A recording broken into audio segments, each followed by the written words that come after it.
ఎవరి నుండి ఏది ఆశించకండి. అది మీ ఆనందాన్ని నాశనం చేస్తుంది. ఒక అబద్ధం చెప్పడం వలన కోల్పోయిన నమ్మకం 1000 నిజాలు చెప్పినా రాదు.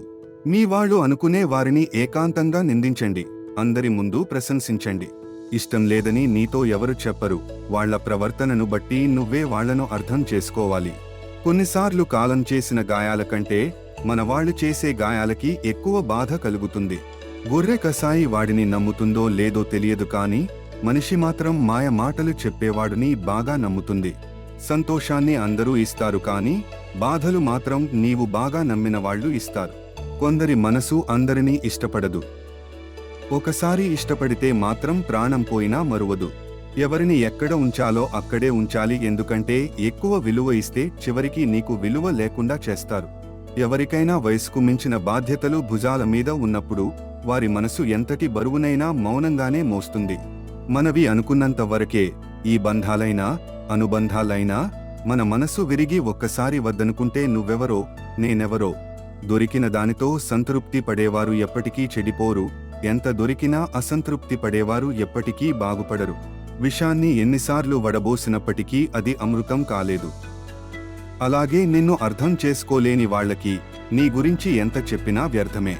ఎగతాళిగా నవ్వే వాళ్లని నవ్వని, ఏడ్చే వాళ్లని ఏడవని, నువ్వు మాత్రం నీలాగే ఉండు. ఏదో ఒక రోజు ఆ నవ్విన వాళ్లే, ఏడ్చిన వాళ్లే నీ సహాయం కోసం నీ దగ్గరకు వస్తారు. నీ కష్టానికి తగిన ప్రతిఫలం ఆశించడంలో తప్పు లేదు, కానీ నీవు కష్టపడకుండా ఫలితం ఆశించడం తప్పు. ఎంత గొడవ పడినప్పటికీ తినడానికి రండి అని పిలిచే భార్య ఉండటం, నువ్వు తిన్నావా అని అడిగే భర్త ఉండటం అదృష్టం. ఎప్పుడైతే భార్య భర్త కోసం కాకుండా తాను తెచ్చే అశాశ్వతమైన వాటి కోసం ఎదురు చూస్తుందో అప్పటి నుండే భార్య భర్తను బాధ్యతగా కాకుండా భారంగా చూడటం మొదలు పెడుతుంది.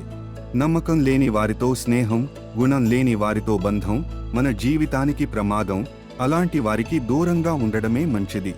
వాదించుకుంటే ఎవరూ ఒకరు మాత్రమే గెలుస్తారు, కానీ చర్చించుకుంటే ఇద్దరూ గెలుస్తారు.